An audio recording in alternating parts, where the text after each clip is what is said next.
Olá, pessoal, boa noite.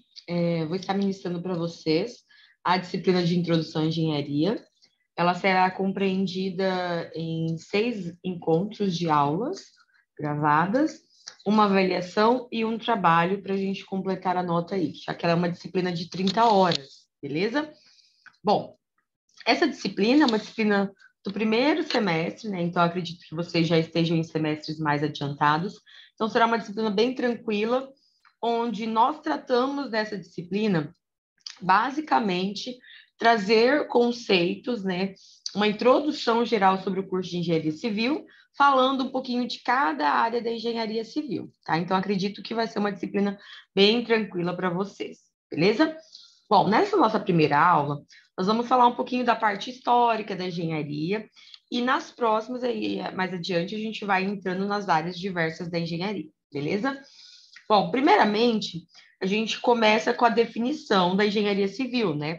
Que ela vem da palavra em latim, na época dos romanos, né? Ingenius civitas, que refere-se a engenheiros das cidades, engenheiros das civilizações, exatamente porque a definição, né, da engenharia civil, antigamente, ela referia-se à arte ou à ciência ou tecnologia de você utilizar os próprios recursos naturais em favor da própria humanidade, né? Em favor do próprio homem.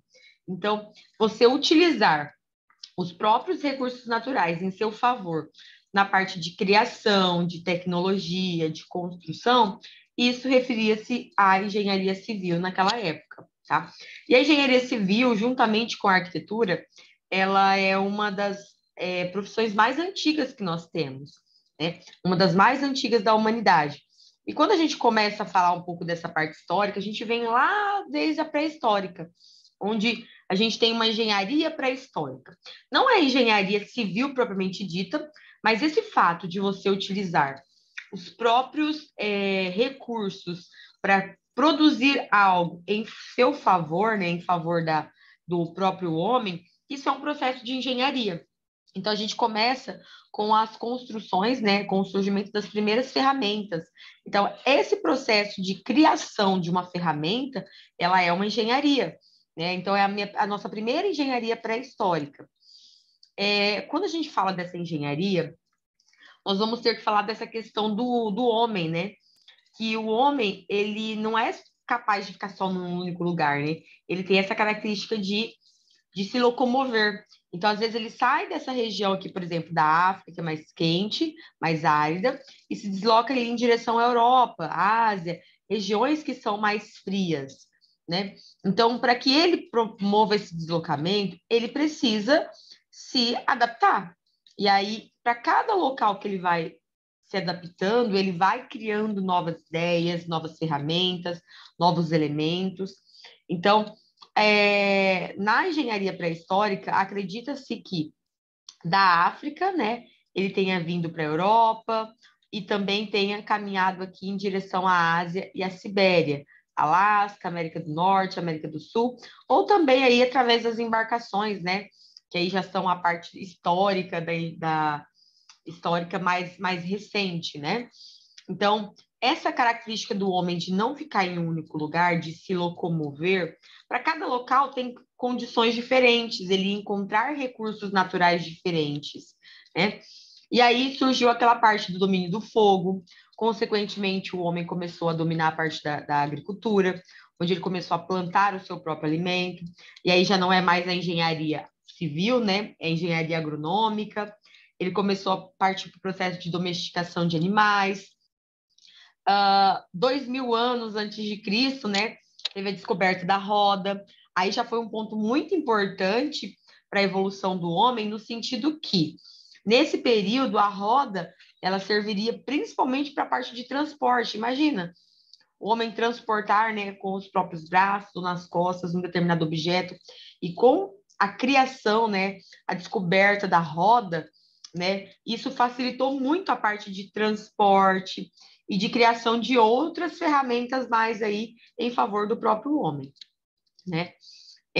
Nós tivemos também uma mudança, né, que antigamente, lá antes de Cristo, havia-se muito método né, verbal, e aí começou-se aí para a parte escrita, né?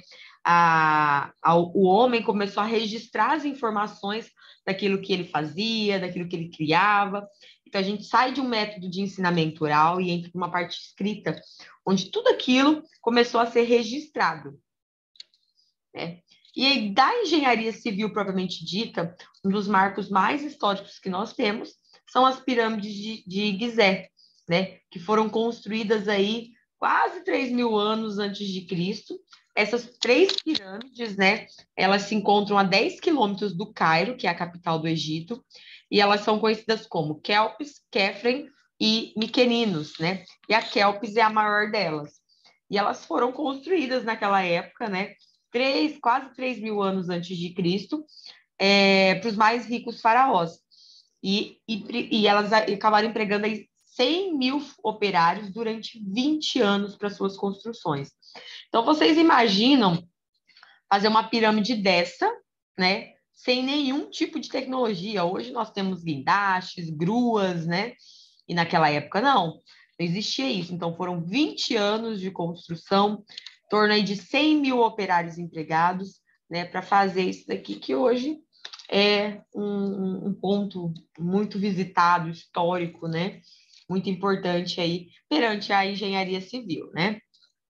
Enquanto alguns acreditam que as pedras foram retiradas de uma pedreira e que depois, de alguma forma, conseguiram elevar as pedras e assim fazer os outros trabalhos, outros acreditam que as pedras foram construídas em um sítio, né, no próprio local.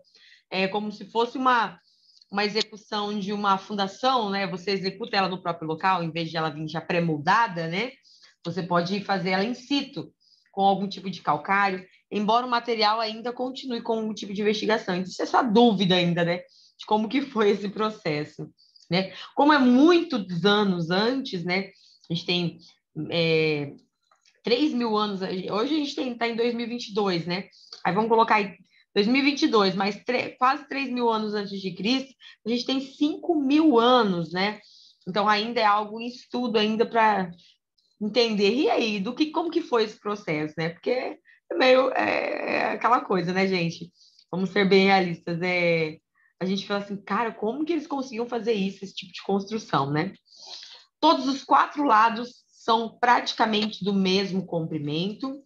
A Grande Pirâmide manteve-se como a mais alta estrutura feita pelo homem até a construção da Torre Eiffel. Então, só em 1900,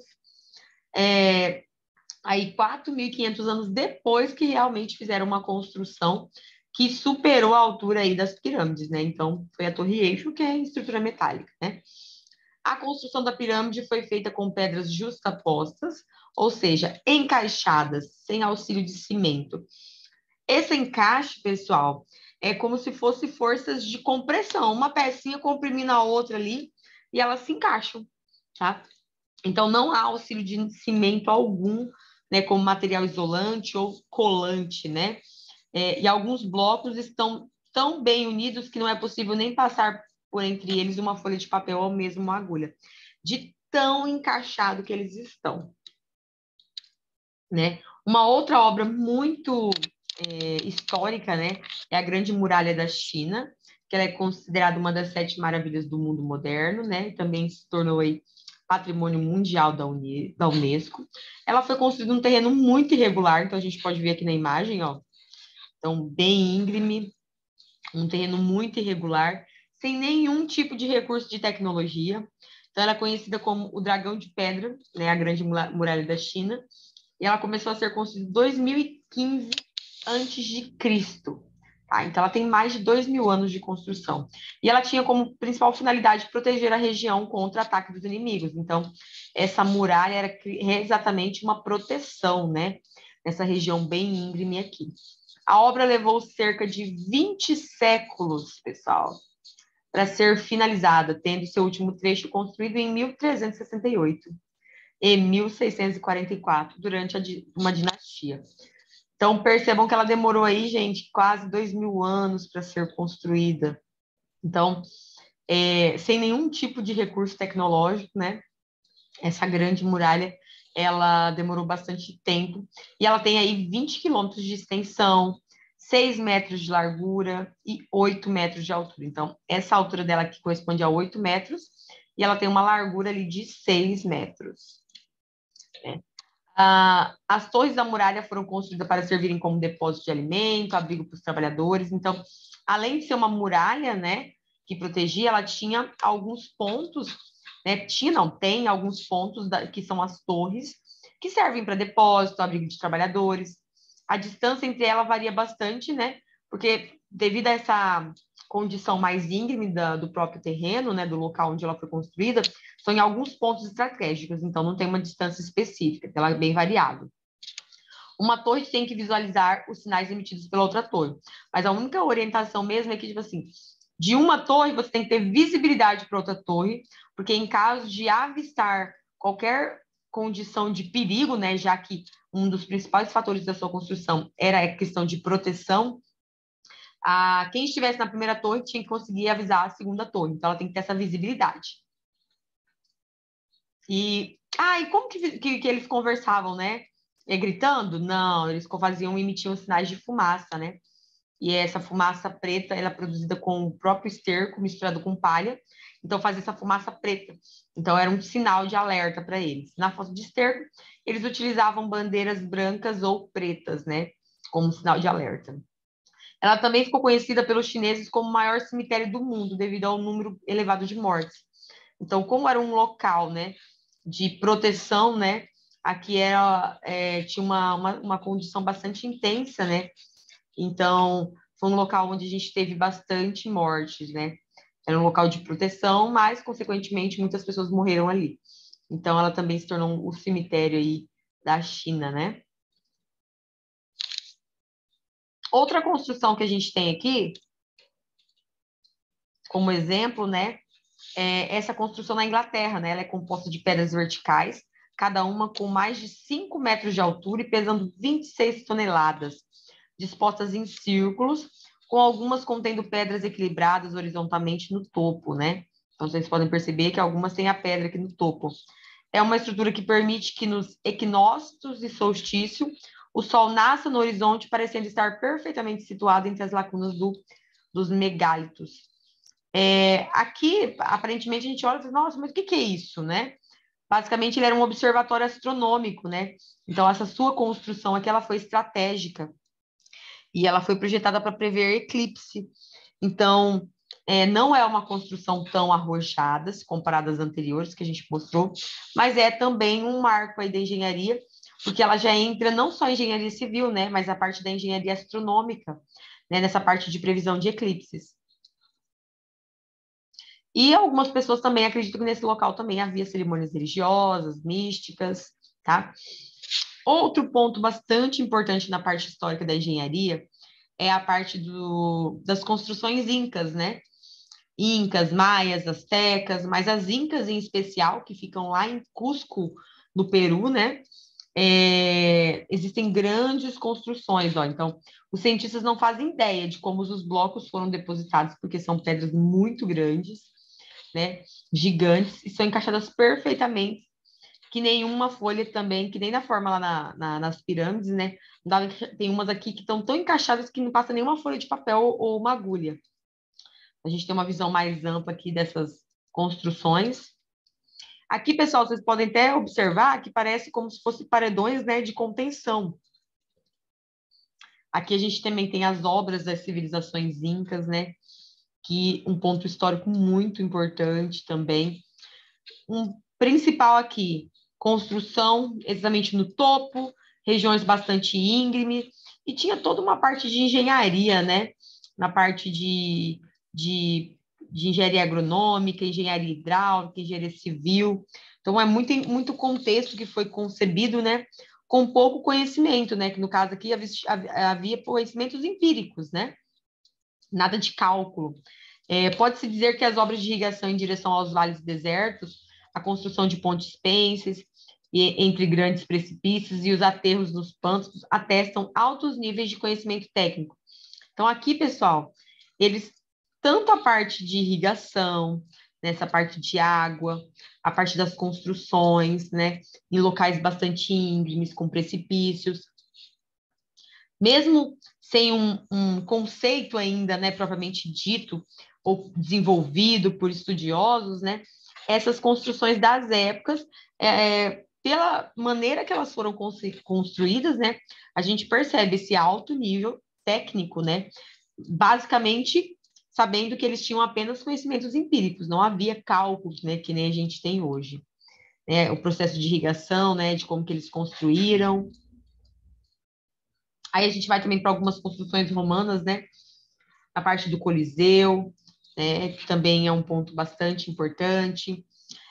O Templo de Ártemis, né, na Grécia, que também é uma das 7 maravilhas do mundo, né. Vamos falar um pouquinho aqui na parte das técnicas de construção na Grécia Antiga, né. Quando a gente fala dos materiais, né, no ano 900 a.C. aproximadamente, a maioria das construções gregas eram feitas de madeira, barro, tijolos de barro, com telhados de palha. Durante esse período, os templos foram construídos em formatos de ferradura. Mais tarde, eles evoluíram para uma forma retangular. E as colunas eram usadas apenas para suporte, não para decoração, tá? Então, essas colunas aqui, ela não é decorativa, tá, pessoal? Então, foi as primeiras construções que a gente vê mais retas, né? Com pilares. E esses elementos, essas colunas, basicamente, seriam os pilares para suportar as cargas verticais.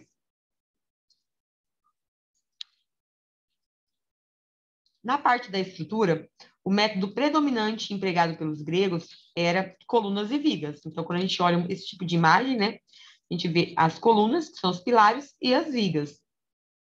Esse método é simples e era um fácil travamento, né, entre vigas e colunas. A maior parte dos templos gregos foi construído dessa forma, né, com vigas de madeira, envolta por colunas de pedra, e as colunas que serviam como forma de sustentação do telhado possuíam também 3 tipos de estética definida. Então, tem essas estéticas aqui, dórica, jônica, coríntia, que aí era exatamente esse detalhamento que eles criavam, para não ficar simplesmente um elemento de sustentação, eles faziam uma parte arquitetônica, né, estética, visual, né, para enfeitar um pouquinho essa questão dos elementos. Na parte dos métodos, os gregos antigos não usavam argamassa em suas construções, né, mas braçadeiras, buchas para apertar as peças, e as ferramentas usadas basicamente eram enxada, broca, cinzel e marreta. Tá? Aqui a gente tem a construção, né, o Partenon, em Atenas, e as primeiras pontes, né? As primeiras pontes que foram construídas, vocês sempre vão ver imagens do formato em arco, tá? Esse formato em arco, percebam que a gente não tem um vão muito grande, mas são feitos vários arcos para que a gente consiga vencer esse vão. Por que motivo elas eram feitas dessa forma? Porque aqui, pessoal, essas pedras, basicamente, elas eram encaixadas umas às outras, onde uma pedra comprimia uma outra. Então, assim, uma gerava um esforço de compressão sobre a outra pedra, e aí elas se encaixavam, mas é claro que não conseguiam fazer arcos muito grandes. Então, quando a gente tinha um vão um pouco maior, fazia-se vários arcos para atender aquele vão, tá? Então, basicamente, aqui o conceito que existia é que uma pedra ela se encaixava na outra, havendo basicamente esforços de compressão, né? O primeiro povo a massificar a construção de pontes foram os romanos, né? Então, vocês podem perceber que os romanos, desde a parte inicial lá, a gente tem eles bem evidente, né? Lá nas pirâmides, nos templos, agora nas primeiras pontes, né? E basicamente utilizando pedra, né? As pontes foram construídas formando arcos semicirculares e as pedras sempre eram cortadas de modo a encaixar, onde elas apresentassem apenas esforços de compressão atuantes nessa estrutura. Não havia nenhum material ligante. Então, como eu disse, basicamente era uma pedra encaixada na outra, né? Uma proporcionando compressão uma na outra. Quando o vão a vencer era muito grande, eram colocados vários arcos sucessivos, como eu comentei. Essas também eram construídas de forma empírica, tendo por base relações geométricas entre vãos, flechas e espessuras, as noções de linha de pressão e regras geométricas. Então, não existia nenhum tipo de cálculo. Basicamente, era um processo empírico mesmo. Viam que aquele vão da ponte era um pouquinho maior, vamos fazer mais de um arco.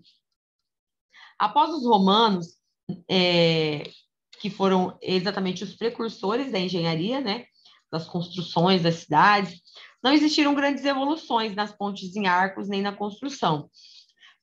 Demorou muito tempo para que o processo de engenharia realmente tivesse uma evolução mais significativa. Apenas aqui no século X, a igreja começou a tomar um papel de fomentar a construção de vias de comunicação para os peregrinos e, consequentemente, pontes, continuando a ser usada a de pedra. Então, assim, passaram-se muitos anos, mais de 1000 anos, para começar a realmente ter uma parte de evolução histórica da engenharia civil em relação às construções. Então, praticamente em 1000 anos, em cima de mesmos conceitos empíricos, né? Nada de evolução, tá? E aí, a gente vai falar um pouquinho dos primeiros materiais, né? Dos principais materiais, essa ordem cronológica que realmente aconteceu dos materiais na engenharia civil. Primeiro material, né? Como eu defini lá na engenharia civil no início da aula, a engenharia, basicamente, ela é a utilização da ciência e tecnologia, onde você utiliza os recursos naturais em benefício do homem e da sociedade, certo? Então, vamos pegar antigamente. Que recurso natural que a gente tinha? A gente tinha o próprio solo, a gente tinha a água, a gente tinha as rochas, tínhamos a madeira. Então, esses eram os recursos naturais existentes. Então, a madeira era um dos primeiros recursos naturais que foram utilizados, né?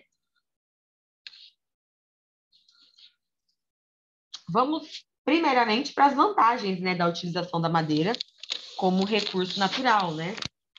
Primeiro, que ela é um produto natural, né, de origem renovável. Em relação a armazéns de carbono, né? Para a formação da madeira, as árvores captam o gás carbônico, liberam gás oxigênio.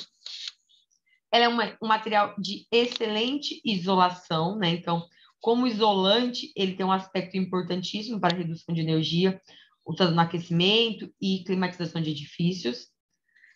Tem propriedades físicas e mecânicas, né? Então, na história mesmo, foi o primeiro material empregado, com capacidade de resistência tanto à compressão quanto à tração. É claro que cada madeira tem suas características, né? Então, tem madeiras que resistem mais, outras que resistem menos. Isso vai variar um pouquinho das suas características. Mas lá antigamente não se sabia muito sobre isso, né? Temos também uma questão da versatilidade em relação ao uso da madeira, né? E com ela a gente pode produzir peças que são estruturais ou não estruturais. E com ela mesmo a gente pode criar peças menores, maiores. E também tem toda uma parte estética, né? Que a gente consegue também com a madeira. E ela é um elemento que permite ligações e emendas fáceis de executar. Um erro muito comum da madeira e a sua utilização é as pessoas utilizarem prego, né? Quando você prega uma madeira, o que acontece? Você acaba, como a madeira é cheia de fibras, né? Longitudinais, quando você fura ela com um prego, você faz com que você abra essa fibra. Então, a madeira, gente, não pode ser pregada, tá? Ela tem que ser parafusada, para que essas ligações e emendas realmente sejam eficientes, não venham a prejudicar a condição do material. A principal desvantagem da madeira é a variabilidade. Como eu comentei já anteriormente, ela tem alta resistência à compressão e à tração, mas isso depende da variedade dela. Tem madeiras que são menos densas, outras mais densas, e isso, consequentemente, influencia a sua resistência, né? Tem madeira que é muito sensível ao ambiente, aumentando ou diminuindo as dimensões conforme a umidade. Então, assim, tem madeira que você colocou em contato com a água, ela incha. Ela incha muito mais que outras, então ela tem essa característica. Também é um material vulnerável, né? Agentes externos, né? Tem uma durabilidade limitada, dependendo das condições, né? Hoje em dia, claro que nós temos muitos produtos que a gente aplica na madeira para que ela tenha uma maior durabilidade, né? Mas ela tem que ser tomado certas medidas preventivas.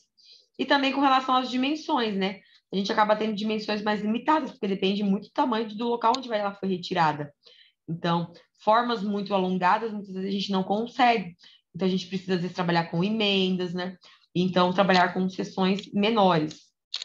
Bom, depois da madeira, a gente vai falar um pouquinho aí dos metais, né? Por quê? Quando a gente estava mostrando as pontes, juntamente com a madeira, elas eram os materiais que eram os recursos naturais existentes, né? É claro que com a pedra foi usado de forma mais inicial, e aí foram utilizando a madeira, mas depois da madeira e da pedra foi quando surgiram os metais. Mas lembra quando eu comentei aqui com vocês que houve uma demora muito grande para uma evolução, né? Foram mais de 1000 anos quase aí para que houvesse realmente uma evolução, mesmo que pequena, da engenharia civil. E aí a gente tem aqui um pouquinho da parte de cronograma histórico na parte dos metais, né? Não pensando em quando surgiu a parte dos metais, mas sim em quando eles realmente tiveram essa popularização na parte da engenharia civil, beleza? Então, assim, não se sabe exatamente quando o ferro foi descoberto, né? Mas seu emprego data-se dos mais antigos na parte histórica do mundo. Então, acredita-se que a China já possuía evolução na fabricação do ferro lá no ano 6 antes de Cristo. Então, 600 anos antes de Cristo, já imaginava-se que a China já possuía técnicas da fabricação do ferro, né? No século 3 antes de Cristo, né, já havia-se conhecimentos com o processo de fundição, né, que alcançava altas temperaturas, de até 1000 graus Celsius. No final do século 13 depois de Cristo. Então, percebam aí, ó, a gente tem mais de 1000 anos que se passaram. Aí que começou a haver mesmo o início da popularização e de aumentos de produção e fabricação de peças maiores e mais pesadas, né? Então, percebam que aqui, ó, foi mais de 1000 anos depois de Cristo que realmente utilizou-se os metais para a engenharia civil propriamente dita, né? A engenharia das construções. E aí, essas peças, né, que foram criadas, elas começaram a ser utilizadas em catedrais góticas da segunda metade do século, né? E na segunda metade do século XVIII é que realmente teve aquele boom, né? A utilização do ferro em maior escala, concepção de novos métodos industriais, fabricação ao permitir o aumento da produtividade e, consequentemente, o que levou à redução nos custos. Então, até chegarmos nos metais, todas as obras anteriores aqui, ó, a 1300, até mais ou menos 1500 antes de Cristo, basicamente as obras eram em pedra e madeira, tá? E aí a gente vai falar um pouquinho dessas vantagens, né, da utilização do aço, né? Então, o aço na construção, basicamente, principalmente na parte arquitetônica, a gente acaba tendo uma maior liberdade nos projetos, porque a gente consegue atender vãos livres muito maiores se comparado às construções convencionais.